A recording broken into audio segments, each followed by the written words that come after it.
బహుశా ఈ ఉదయకాల సమయంలో నీ జీవితంలో చాలా అనుభవాలు చెదిరిపోయి ఉన్నాయేమో. బహుశా నీ ప్రార్థనా జీవితం చెదిరిపోయిందేమో.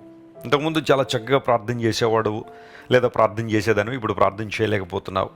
నీ వాక్య ధ్యాన సమయం చెదిరిపోయిందేమో. సంబంధాలు చెదిరిపోయాయేమో.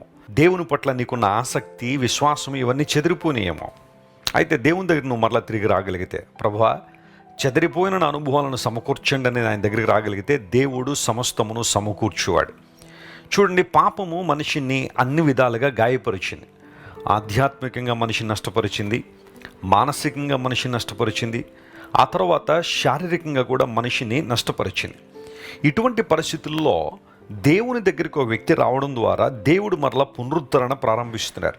సమకూర్చే అనుభవాన్ని దేవుడు ప్రారంభిస్తున్నాడు. ఆధ్యాత్మికంగా నేను సమకూర్చగలడు ఆయన.